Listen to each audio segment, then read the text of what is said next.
Bora atualizar as notícias do Timão, porque tem decisão nessa terça-feira. Jogo contra o Fortaleza pela Copa Sul-Americana. O Corinthians pode chegar até as semifinais de mais uma competição continental. E com isso, ficar a 3 jogos de ser campeão. Porque tem os 2 da semifinal e mais uma final em jogo único, né? A Copa Sul-Americana e a Libertadores, elas são realizadas num jogo único. Com isso, 3 jogos separariam o Corinthians de se tornar o campeão de tudo. Porque o Corinthians, vencendo a Sul-Americana, seria o único clube brasileiro, até digo que sul-americano, a conquistar todos os títulos disponíveis. Porque o Corinthians tem todos os títulos, né, possíveis no futebol, e desde a criação da Supercopa, é um dos únicos times que tem a Supercopa conquistada lá atrás, em 1991. Então, o Corinthians tem a Supercopa, tem a Libertadores, tem o Mundial, tem Brasileiro, tem Copa do Brasil e falta a Sul-Americana. Então, os times que têm a Sul-Americana, dos brasileiros, por exemplo, né, como o Inter, que quando vence em 2008 se intitula campeão de tudo, depois da criação da Supercopa ficou faltando esse título. Tem a Recopa também, o Inter e, no caso, o Corinthians também. Então, essa é a diferença das equipes, por isso que o Corinthians seria o único campeão de tudo se vencesse a Sul-Americana. E é um título importante, dá uma vaga para a Libertadores do ano que vem. É possível. E, cara, nesse confronto de quartas de final, o Corinthians fez algo que até para muitos era improvável. Venceu o Fortaleza do Vojvoda por 2-0 em plena Arena Castelão. E com isso, defende uma vantagem muito boa diante do seu torcedor, com o time em evolução, pode perder até por um gol de diferença. E, claro, o Ramon Dias visivelmente priorizou no Campeonato Brasileiro, né, deixou alguns jogadores até de fora desse jogo da Sul-Americana, né? Fez aquele misto quente, né? Mas ele tá ganhando elenco, ele está encorpando o seu elenco também com os reforços, com os testes que ele vem fazendo, e com isso ele consegue mesclar nas duas competições. O foco está estabelecido para sair da zona do rebaixamento no Brasileiro, tem uma sequência a partir de agora para que ele possa fazer isso, mas claro, não dá para descuidar das Copas, tem uma questão de dinheiro, de prestígio internacional e, como eu citei, todos os outros motivos para que o Corinthians também invista na Copa Sul-Americana, e ali na frente vai ter a Copa do Brasil com uma semifinal diante do Flamengo. Olha que fase está vivendo o Corinthians. Mas vamos lá, vamos para as informações desse jogo, porque o Memphis treinou normalmente. Ele, inclusive, realizou exames para identificar se tinha alguma lesão no seu tornozelo. Torcedor muito apreensivo, né, no jogo contra o Atlético Goianiense, quando ele entra no segundo tempo e depois de alguns lances ele coloca a mão no calcanhar, a mão no tornozelo.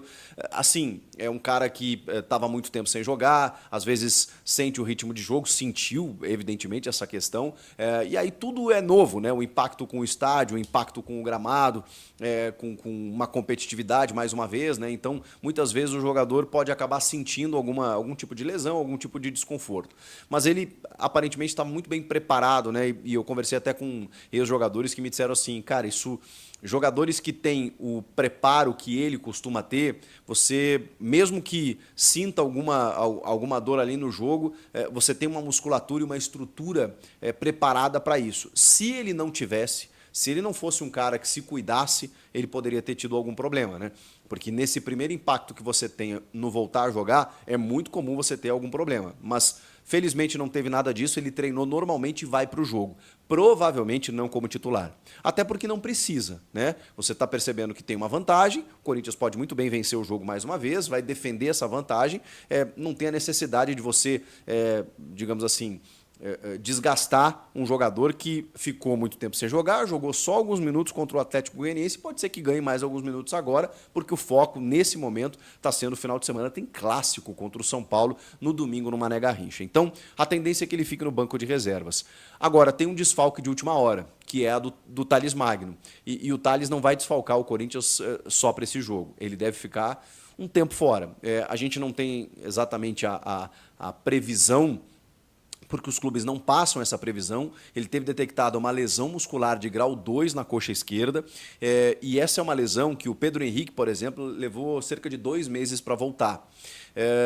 Tem uma previsão aí de 20 a 30 dias, mas aí com o tempo de recuperação para depois voltar a campo, trabalhar com bola e aí sim ser utilizado, a gente imagina que mais de um mês ele possa ficar fora de combate. Vai depender de jogador para jogador, vai depender da cicatrização de cada organismo, né? Então a gente vai entender, né, na sequência quanto tempo o Thales Magno vai se ausentar. O fato é que pelos próximos jogos ele não vai poder jogar. O bom é que nesse momento o Corinthians tem um elenco interessante, né? Mas é ruim. Acho até que era um titular da equipe, pelo menos em termos de predileção, característica, né? Um jogador que tem uma característica única no elenco, né? O Thales Magno, mas enfim, teve esse probleminha, vai tratar, e aí abre espaço, né? Para o Carrijo, para o Romero, para o próprio Yuri quando entrar o Memphis, aí você vai poder mesclar esses jogadores de ataque.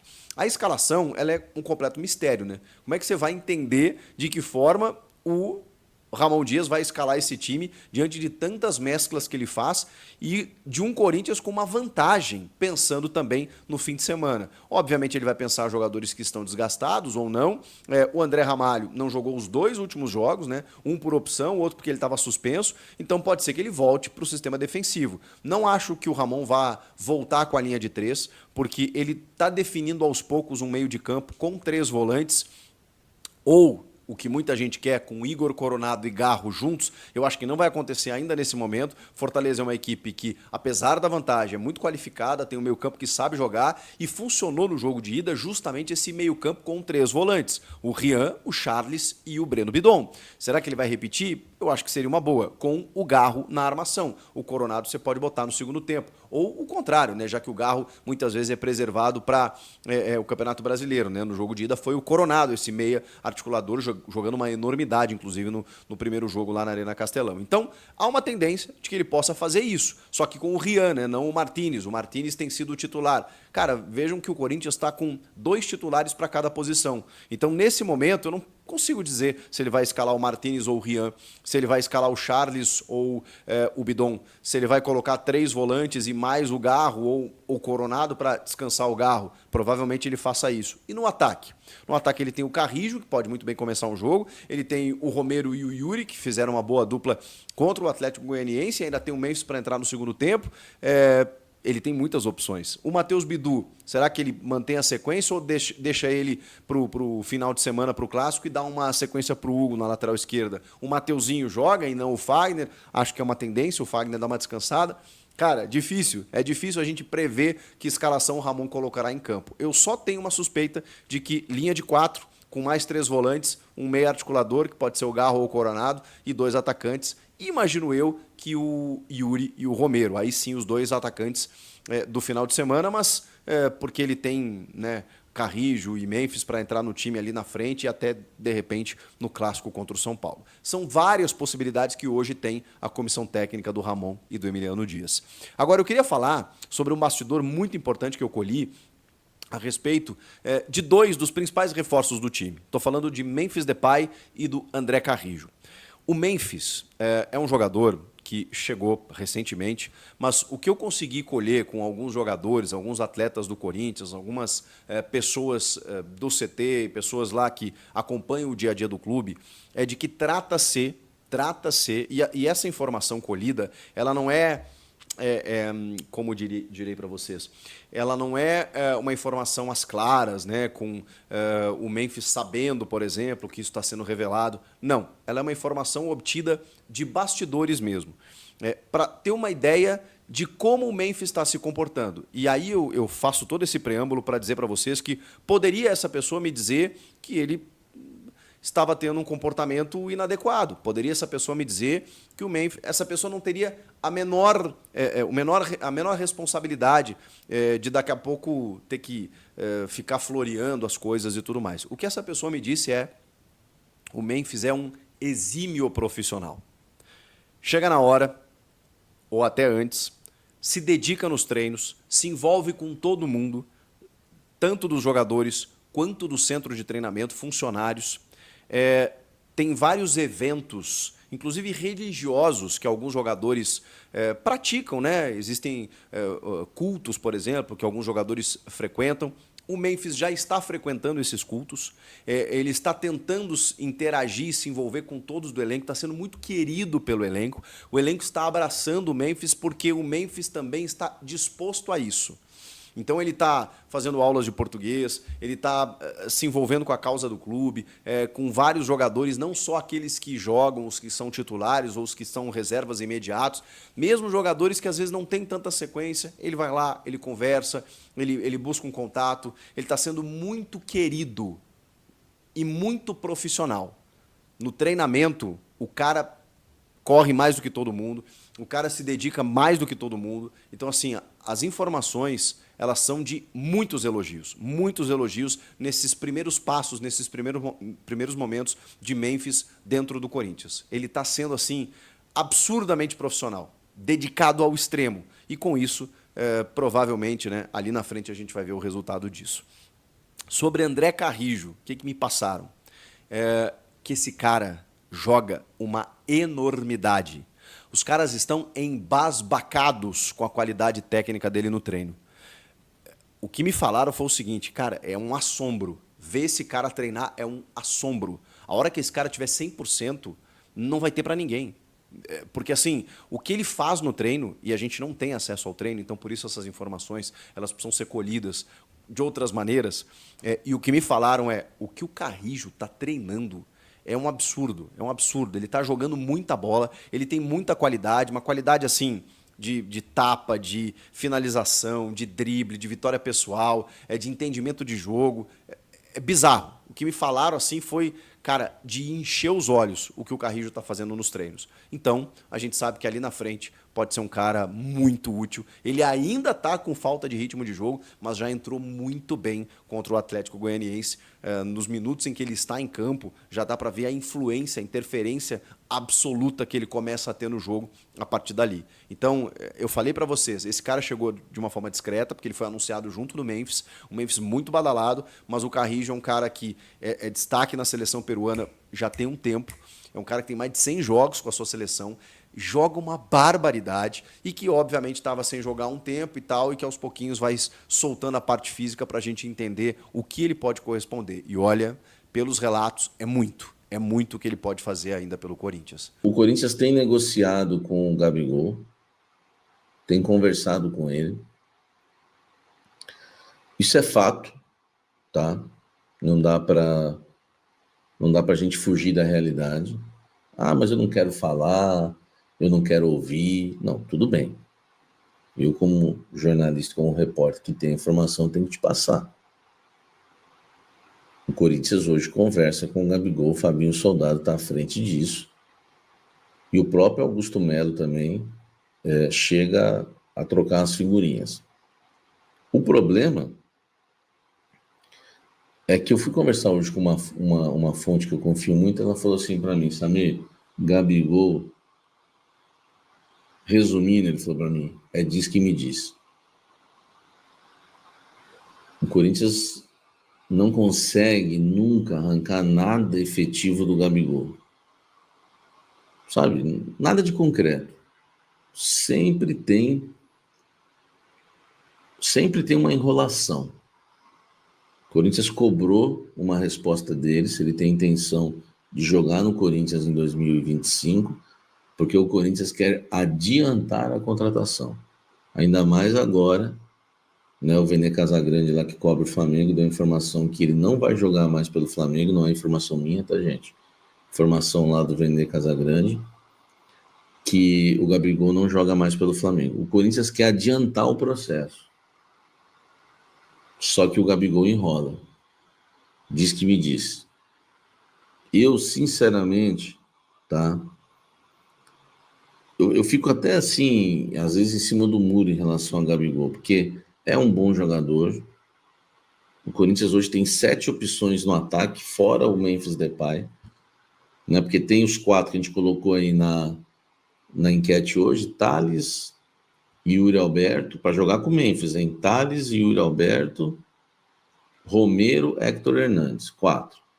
Depois tem mais 3 que eu não coloquei nem na enquete, que é o Giovani, o Pedro Raul e o Pedro Henrique. Então o Corinthians tem 8 atacantes, né, somando o Memphis Depay. E o Corinthians já está querendo reforçar o ataque para 2025 com o Gabigol, que é uma obsessão do presidente Augusto Melo. Só que o Corinthians entende que ele está enrolando, está cobrando já uma resposta dele.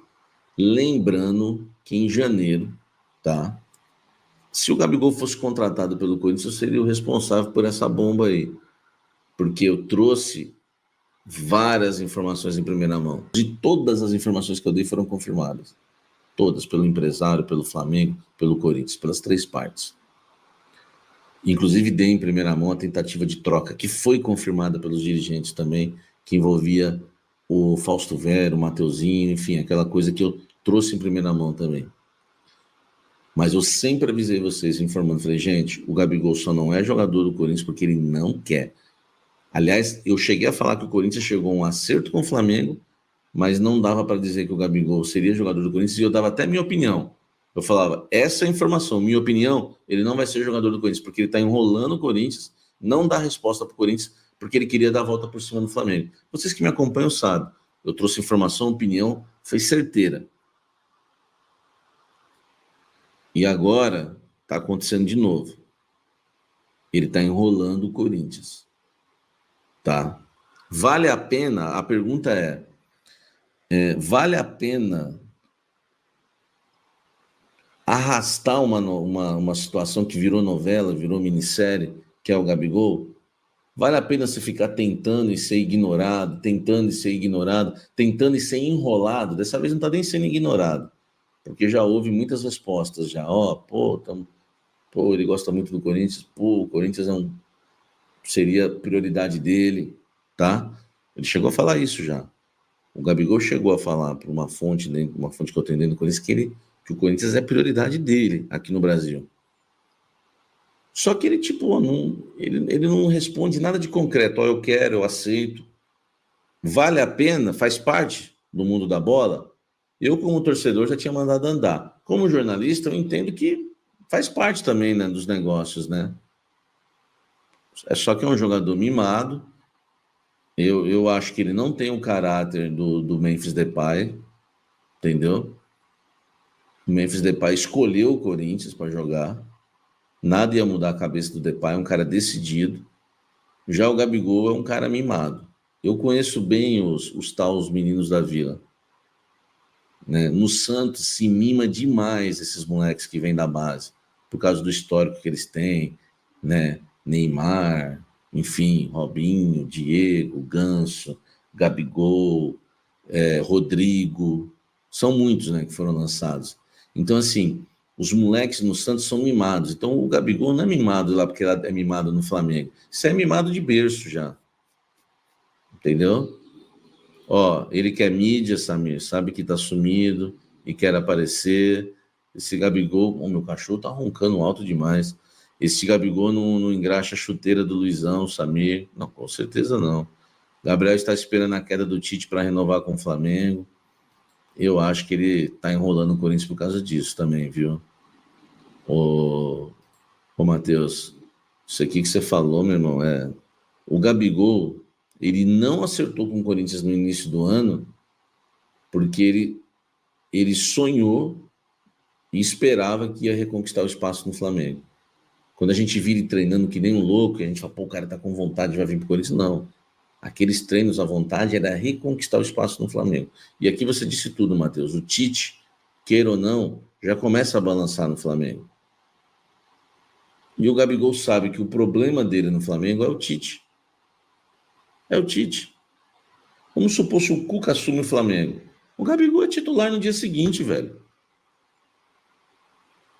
Se o Renato Gaúcho assume o Flamengo amanhã, o Gabigol é titular no dia seguinte. Fiel torcida, é hoje. Daqui a pouco a bola rola envolvendo Corinthians e Fortaleza pela Sul-Americana e só o resultado positivo interessa. E eu já coloquei até aqui no fundo a arena, né? O Química Arena. Olha aí, ó. Mais tarde vai estar lotado e hoje eu tenho certeza que o Corinthians vai pra cima com tudo, né? Nessa classificação, tô muito confiante e quero saber de vocês. Para mim hoje vai ser 3-0 Corinthians, até porque o Fortaleza vai ter que sair, né, para o jogo. Então assim, será um jogaço, um jogão de bola e só a vitória interessa. Só que assim, eu tenho que elogiar aqui agora o Memphis Depay, que assim, fontes internas lá do CT Joaquim Grava dão conta de que o holandês está dando o máximo, não só ele, mas o Carrídio. Muitas pessoas também estão encantadas com o treinamento do Carrídio. É um cara super técnico e vai ajudar muito o Corinthians na reta final dessa temporada e também na próxima temporada.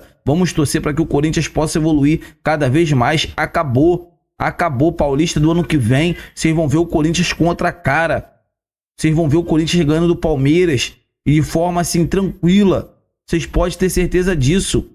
E assim, vou deixar a bomba para o final. Quero falar sobre o assunto Gabigol. Isso porque o Gabigol, né, já foi sinalizado que o presidente Augusto Melo vai fazer uma proposta oficial pelo atual camisa 99 rubro-negro, né? O jogador está em baixa no Flamengo, até porque o técnico Tite não quer mais a contratação dele. E para mim, eu vou falar uma coisa para vocês, é uma contratação extraordinária.